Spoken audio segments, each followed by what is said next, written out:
Earl and Carrie so much for that music and leading us in worship. You sang some of my favorite songs today, and I really appreciate that. So I just want to welcome everyone here today, friends, family, visitors, online worshipers, our brothers and sisters in Shodo. It's just wonderful to be together, and we want to extend a really warm welcome to everyone. Before we dive into our message today and into the Word, as we do every week, we're going to rehearse our habits. And I just want to take just a minute and talk about the purpose of these and the purpose of habits in general. Habits can really make our lives easier. And you may have heard the phrase, practice makes perfect. No, practice makes permanent. Whatever we practice is what is going to become our habits. So we need to be very, very intentional about which habits we are choosing and which habits we are developing. And the 5 habits that we now have, and Alex said, what? I thought there was 3. We keep adding to our habits.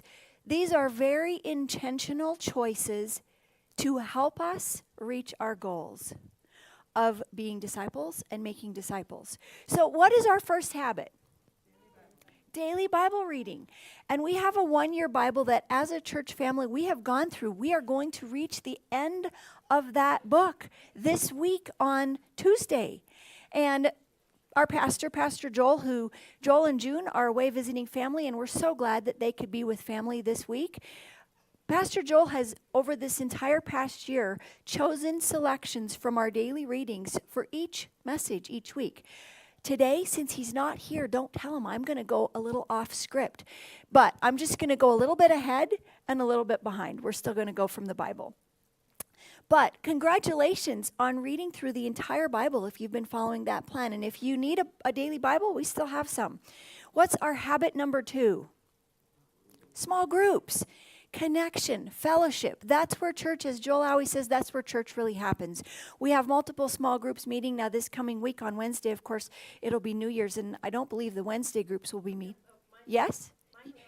Okay, Renee's is the prayer meeting at 11 on Wednesday morning. So what a beautiful way to start the year. If you would like to go at 11, right? New Year's Day at 11. If you want to join that fellowship group, that's wonderful. We'll be having some new groups starting, but be involved, be connected. Number 3, like and share. Go and share the good news. We can do that on digital, social media now, or we can share with friends and family. Number 4, call somebody, check on them. You know, the pastor can't do it all. The elders can't do it all. We all need to check on people. And if you don't see somebody or you're worried, call them. Say, hey, I missed you. We're thinking of you. And the last one we've added, anybody know what habit number 5 is? Exactly. You guys are so awesome. Share your name and get a name. We want to know each other. And I want to, if you're noticing, Lindsay put a lot of work into helping us get name tags to help those of us who can't remember. And we can do them for visitors, and make sure you don't take them home because, you know, you just want to leave them here so they're here every week. But that's a way to help. There's the favorite word in everybody's vocabulary. You know what it is? We all have the same favorite word. Our name. That is everyone's favorite word. So use our names. All right, let's review what we've been doing. We've been doing a sermon series called A Church Prepared. A church prepared for what? For Jesus? Absolutely. A church prepared for anything. Here's some of the things that we've learned about. A church prepared for suffering and uncertainty. A church prepared to be in God's presence. A church prepared for ministry. A church prepared to preach. Every single one of us can preach. And sometimes if we have to, we use words. A church prepared for perfection. A church prepared for patient endurance. And you know, last week we had a church prepared to celebrate. And what better time of year to celebrate than now? The theme that I heard through this whole series, though, that kept coming up for me was endurance. All of these things require endurance. And to me, every single one of these sermons that we've heard over the past few weeks and months, should I move this further away, up or down? Out more? Sorry, guys. all of it to me points to being prepared to go home. And that's what I want to talk about today. As we get to the end of the Bible, my favorite chapters in the Bible are Revelation 21 and 22. And you're going to get to read them this week. The most beautiful description of home anywhere, and what all of us are longing for. We are almost there, and we all have this deep longing for home. We think about home and we become emotional. There's lots of songs written about home. There's lots of movies written about home. All the Hallmark Christmas movies, what is it? It's about going home, right? All the songs. I'm dreaming of a white Christmas. I'll be home for Christmas. All of those things. What is home? Home is where the heart is. I heard family. Is it an address? Is it where you live? Is it a building? Say again, Dick? Wherever you make it. Wherever you make it. I believe, well, I've lived in 3 countries, 7 states and provinces, 22 different homes, not counting dorms. And for the last 25 years, I've lived in Great Falls. So that mostly happened before that. That's a lot of moves. Where is home for me? People ask, where am I from? That's always hard to answer. I believe home is not where or what, but who. And God believes the same thing. Leviticus 26, 11 and 12 says, I will make my home among you and never turn away from you. I will walk among you and be your God, and you will be my people. Where is home? With God. Revelation 21, 3. And I heard a great voice coming from the throne saying, see, the home of God is with his people. He will live among them. They will be his people, and God himself will be with them. Where is home? It's with God. Today's message is that Jesus is coming soon, and we are almost home. Revelation 22 says it 3 times. I am coming quickly. Behold, I am coming quickly. And behold, I come quickly, and my reward is with me. And finally, in verse 20, surely I am coming quickly. Why are things repeated 3 times in the Bible? What's the significance of that? It's a divine number. It signifies importance. It says, wake up. It says, pay attention. It also signifies completion. Holy, holy, holy. I am coming quickly. It is a powerful message. But here's the challenge. How do we prepare to go home? What do we need to do? We do a lot of things to prepare for Christmas, right? We do a lot of things to prepare when our kids are coming home.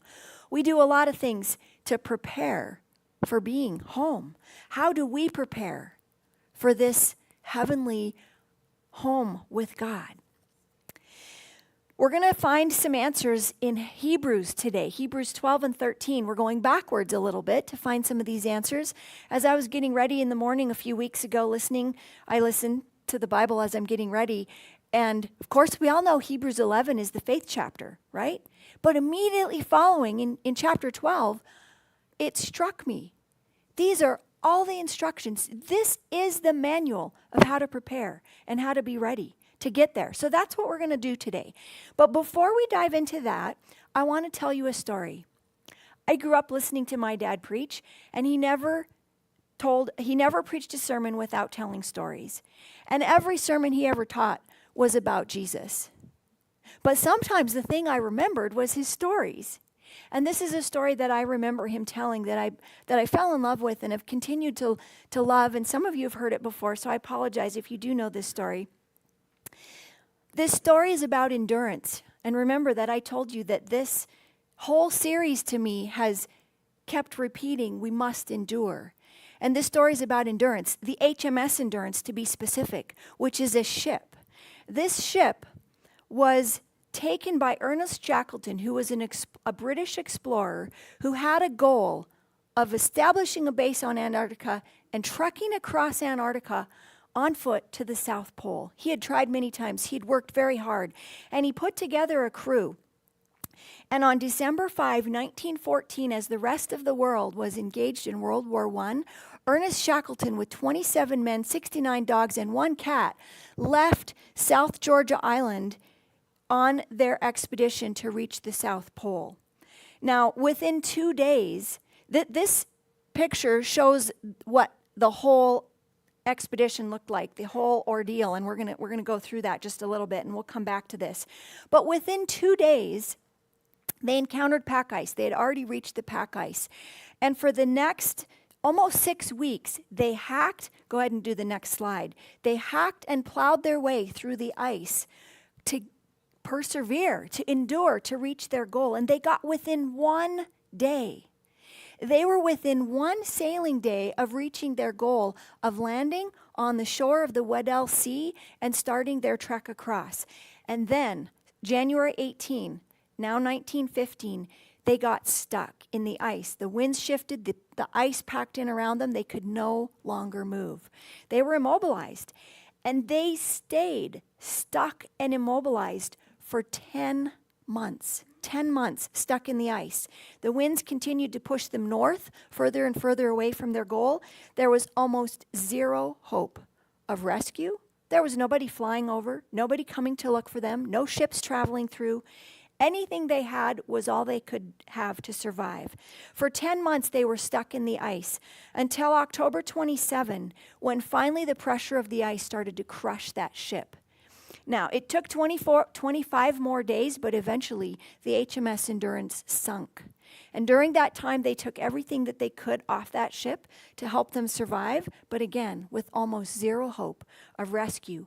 They camped out on the ice, and they knew that they had to do something, so they attempted to walk across the ice to try to get back to the land of Antarctica. They knew within a few days that was absolutely impossible. It was far too difficult, far too treacherous. They were dragging their supplies. All they had was 3 small boats and anything they could carry off of that ship. They continued until April 9. That is a long time, just camped out on the ice. About 4 months, they just camped on the ice. Now, while they were camping, do you know that they actually played games? They actually had fun while they were, fighting for their lives. But on April 9, the ice started to break up. They had to do something. They launched their 3 little boats, and they set off for the closest place that they could get, which was Elephant Island, that little, where the red star is, just a little tiny island off the tip of Antarctica there. It took them 6 days going through unbelievable conditions to reach that little island. And finally, after 497 days, they set foot on dry land again, barely alive, struggling with delirium, dysentery, dehydration. The captain of the expedition, Captain Worsley, he hadn't slept in more than 80 hours. They didn't get there to a hot shower. They didn't get there to a warm bed. They didn't get there to stores. They got there to nothing, to desolation.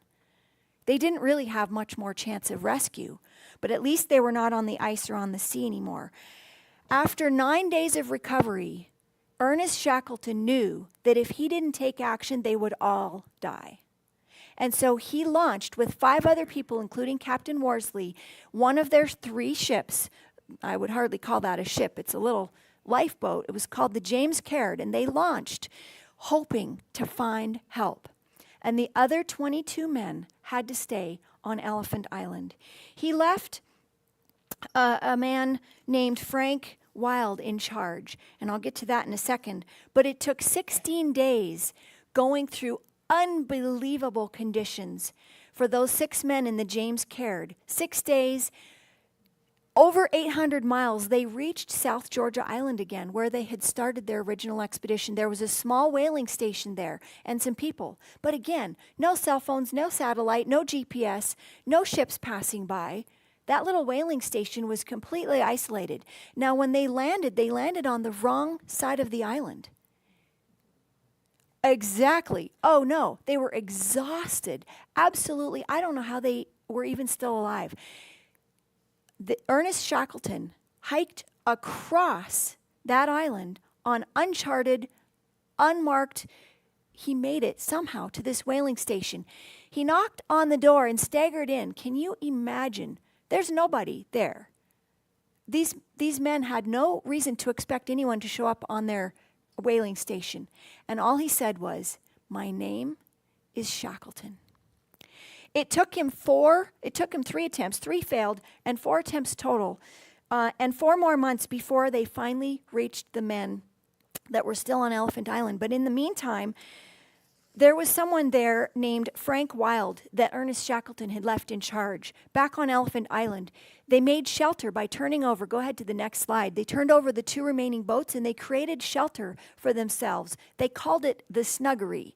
Well, that sounds cozy, but I cannot imagine anything cozy about this. 22 men who had not seen any kind of a shower or clean clothes for a year and a half, living in this shelter to survive. What did they eat? Well, we know on the day that they were rescued, they were just sitting down to a stew of boiled seal backbone. Does not that sound delicious? It sounds like survival to me. But on August 30, 1916, 1 year, 8 months, and 25 days from the time they left South Georgia Island, Ernest Shackleton returned and saved every single person. Not one person perished in this expedition. And it was documented by the photographer Frank Hurley. He had, this shows the whole loop. You can look it up if you want to. But Frank Hurley was the photographer, and he had an old-fashioned camera with glass plates that he was developing in a dark room that he was trying to keep above freezing on the ship. Now, when the ship sank, 600 of those glass plates went down, and he dove into the water and pulled them back up. Can you imagine how heavy that was and how treacherous just to save those 600 photography plates? But Ernest Shackleton told him, "Look, you cannot bring those." And he smashed them on the ice. He saved 100 that he thought were the most important pictures, and he had a small Kodak Vest camera with 3 rolls of film, and that's where every one of these actual pictures of the expedition and the crew came from. That's the entire crew. Not one person was lost. And this is the most exciting thing to me. On March 9, 2022, using modern equipment and submersibles, they actually located the shipwreck. An incredible story of survival and endurance. What can we learn from this story, and why am I sharing this with you? Well, we can learn to never give up hope. We can learn to act. Go ahead with the next slide.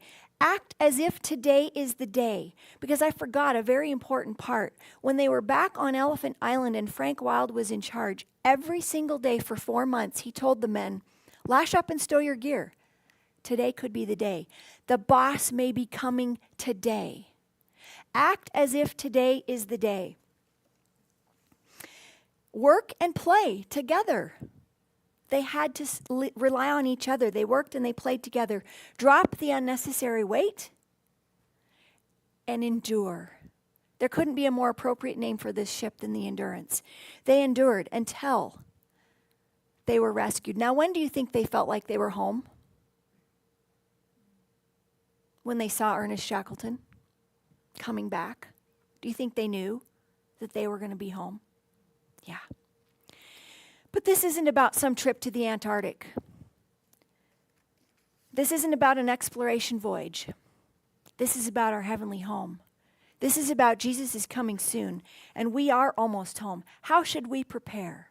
How are we going to make it? How are we going to endure? This is where we're going to dive into Hebrews. Hebrews 12 and a little bit of 13, and we're going to look at 6 points from here. I could have taken so many more, but 6 is I think all you can endure today. So we're going to look at these 6 points. We're going to look at how to drop the extra weight. We're going to look at how to run with endurance. We're going to look at staying focused on Jesus. We're going to look at enduring God's discipline with rejoicing. We're going to look at pursuing peace with everyone. I appreciated what you shared about that, Cheryl. And most importantly, I believe we must keep on loving everyone as brothers and sisters. So let's go into each one of these just briefly. The first one, drop extra weight. Well, just like Frank Hurley, he had to destroy and smash those precious glass plates on the ice if he wanted to survive, if he wanted to make it. We have to drop the extra weight. In Hebrews 12:1, it says this, therefore, we also, since we are surrounded by so great a cloud of witnesses, remember, we just finished Hebrews 11, the whole passage on faith and all the giants of faith. Since we are surrounded by so great a cloud of witnesses, let us lay aside every weight. Oh yeah, there's a typo there, sorry. Let us lay aside every weight and the sin which so easily ensnares us. What is the weight that drags us down? It's sin. Anything that separates us from Him, anything that takes our focus off of Him, any sin that we are clinging to. Maybe it's our pride. Maybe it's our selfishness, our desire to be right, our envy, our jealousy, our bitterness. Whatever we're holding down onto is a weight dragging us down, and it's going to drag us right down to the bottom with that ship if we don't let go of it. We have to let go of it. We have to leave behind lying, everything that is weighing us down if we're going to be prepared to go home. Number 2, we have to run with endurance. There's that word again, that word. Endurance and run. We have to run with endurance. Again, Hebrews 12:1, the second part of the verse says, and let us run with endurance the race that is set before us. I have a friend named Laura Lee, and she does mountain races and endurance races. She has done some incredible, like 24-hour races. I can't even fathom it. And I got to spend a week with her this fall. We went on a trip together, and we just went on a day hike. And this is how her mind works. In preparing for an endurance race like that, she strips off every unnecessary ounce of weight. She unwrapped, we packed a pack lunch. I had it in a brown paper sack. I put it in my backpack. I'm ready to go. She unpacks her whole lunch. She takes every extra wrapping off. She throws away anything she's not going to eat and puts it in a tiny little pocket in her lap belt. That's how she runs an endurance. She gets her mind prepared. She gets everything prepared. She lets go of all that extra weight. And guess what? She's done incredible things because she runs with endurance. She doesn't give up. She just keeps going through the dark, through the night. That's what we have to do. We have to run with endurance the race that is set before us. Number 3, we have to have a goal. We have to stay focused on Jesus. You can't run any race or reach any goals if you don't have a focus. Whatever we're focusing on is what we're going to find. Let's read Hebrews 12, verses 2 and 3. Looking unto Jesus, the author and finisher of our faith, who for the joy that was set before him endured the cross, despising the shame, and has sat down at the right hand of the throne of God. For consider him. Isn't that another way of saying focus on Jesus? Consider him, who endured such hostility from sinners against himself, lest you become weary and discouraged in your souls. Now, a little further on in Hebrews, it says, lift up your slack hanging arms and brace your weak knees. Well, weary and discouraged souls are going to look like that, right? How do we get past that? How do we not become weary and discouraged? If we think about what we're going through and all the hardships that we are facing, if those men on Elephant Island really focused on what was going on, there were men there that believed they would not survive, that they would never see Ernest Shackleton again, and they would not be rescued. But what was Frank Wild focusing on? Today could be the day. The boss may return today. What do we need to be focusing on? What Jesus has gone through for us, what he has already suffered and sacrificed so that we can be with him. We don't need to focus on what we're going through, on our hardships, on our trials. We need to focus on him and everything he's done, because that's what's going to get us to our goal. If we look at the rock that's in our way, we're going to hit it. If we look at the goal we're shooting for, we're going to make it. Jesus is what we have to focus on. Number 4, we must endure God's discipline with rejoicing. Now, this is a tough one. Goodness, who likes to be disciplined? Now, when we think of that, we think of punishment. We think of pain. We think of not good things. Nobody looks forward to this with rejoicing. But let's read Hebrews 12, verses 5 and 6. And I apologize, I'm going to get a quick drink of water. Thank you.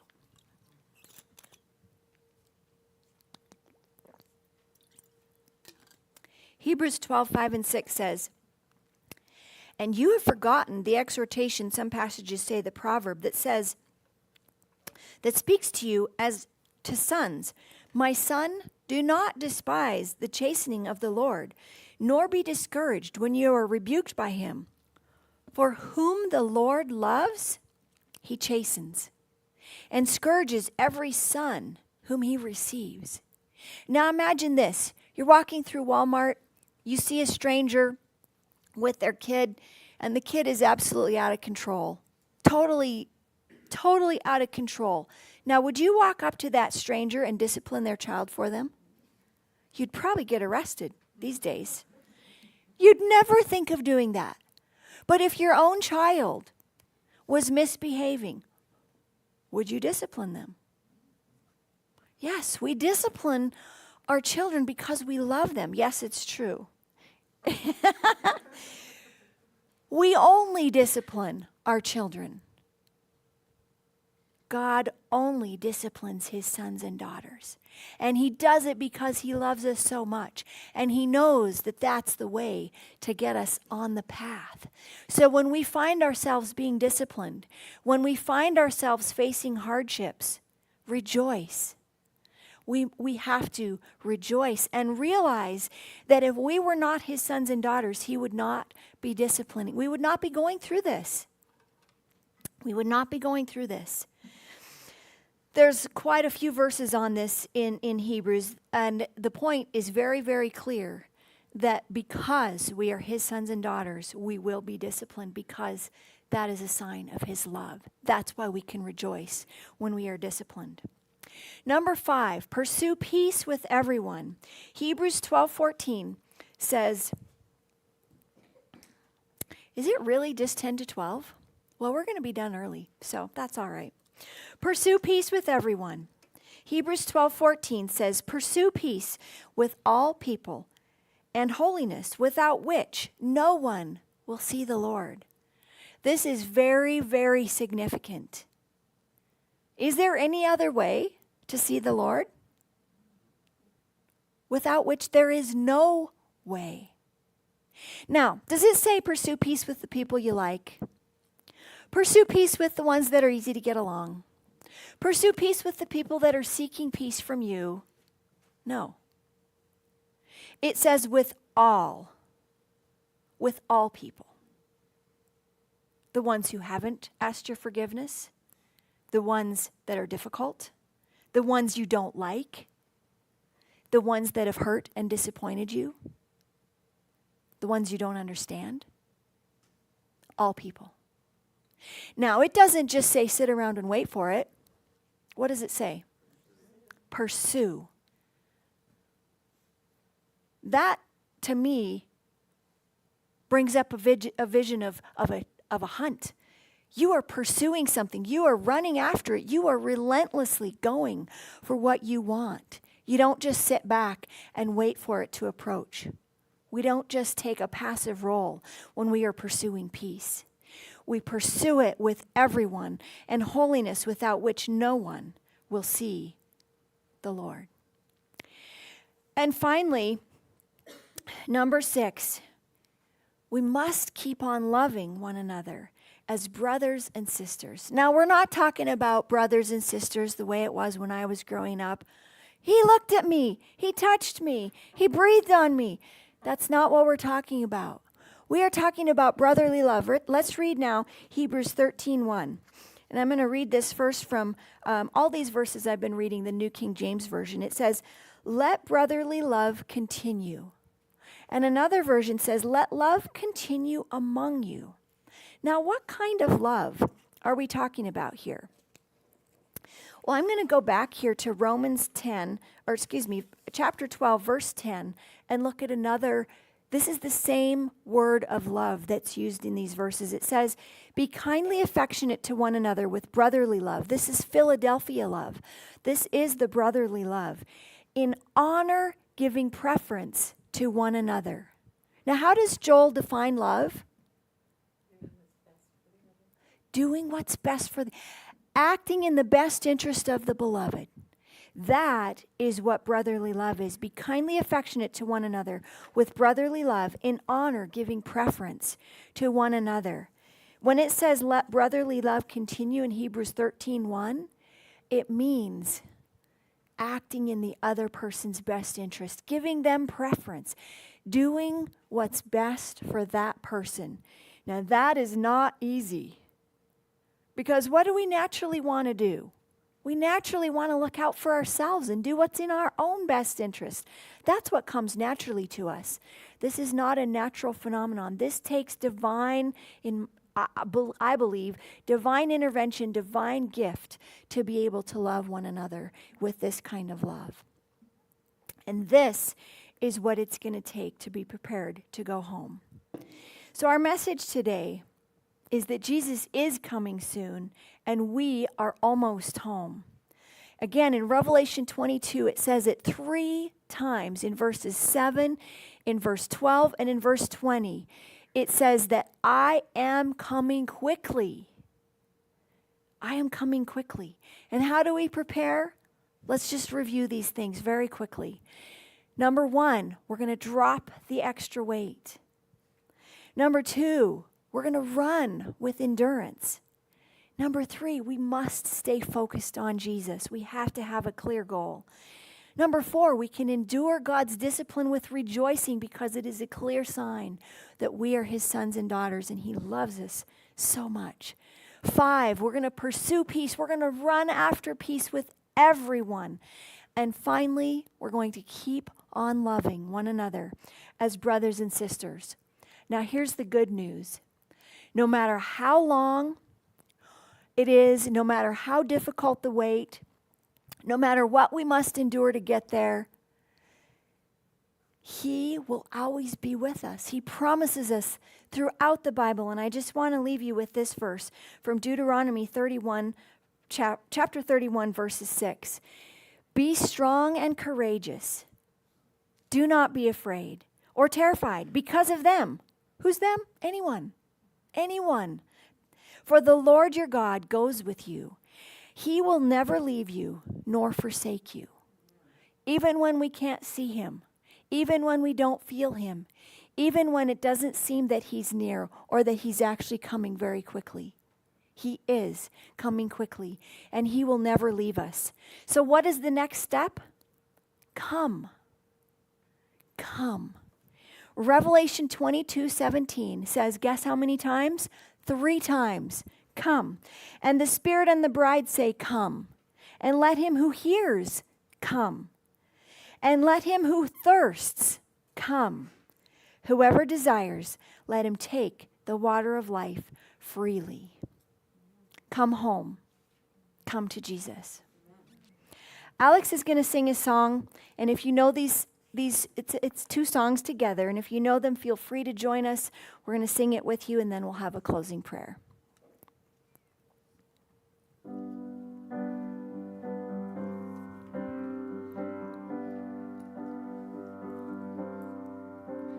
How I long to breathe the air of heaven, where pain is gone and mercy fills the streets, to look upon the one who bled to save me and walk with him for all eternity. Oh, there will be a day when all will bow before him. There will be a day when death will be no more, standing face to face with he who died and rose again. Holy, holy is the Lord. And on that day we we join the resurrection and stand beside the heroes of the faith. With one voice, 1,000 generations sing, worthy is the Lamb who was slain. And on that day, we join the resurrection and stand beside the heroes of the faith. With one voice, 1,000 generations sing, worthy is the Lamb who was slain. Forever he shall reign. So let it be today. We shout the hymn of heaven with angels and the saints. We raise a mighty roar. Glory to our God, who gave us life beyond the grave. Holy, holy is the Lord. So let it be today. We shout the hymn of heaven with angels and the saints. We raise a mighty roar. Glory to our God, who gave us life beyond the grave. Holy, holy is the Lord. Come, Jesus, come. We've been waiting so long for the day you return to heal every hurt and right every wrong. We need you right now. Come and turn this around. Deep down I know this world isn't home. Come, Jesus, come. Come, Jesus, come. We've been waiting so long for the day you return to heal every hurt and right every wrong. We need you right now. Come and turn this around. Deep down I know this world isn't home. Come, Jesus, come.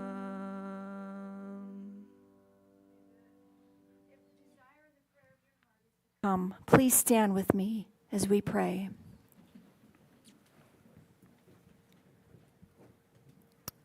Dear holy, precious Father, our hearts are overflowing with the immense gratitude at realizing how much you love us and what you have sacrificed to bring us home. Lord, we put ourselves completely in your care today. We place our lives in your hands to do with us as you will. Lord, use us and mold us and discipline us. Help us to endure and to rejoice through it all while we wait for you. Lord, help us to share this incredible good news and this message of hope with all of the people around us that are drowning and that are needing you. Lord, we are so grateful for your gifts to us, and we go forth with rejoicing in our hearts to share this message with a world that needs you. Bless us today, Lord, as we leave this place. In your holy, precious name, amen.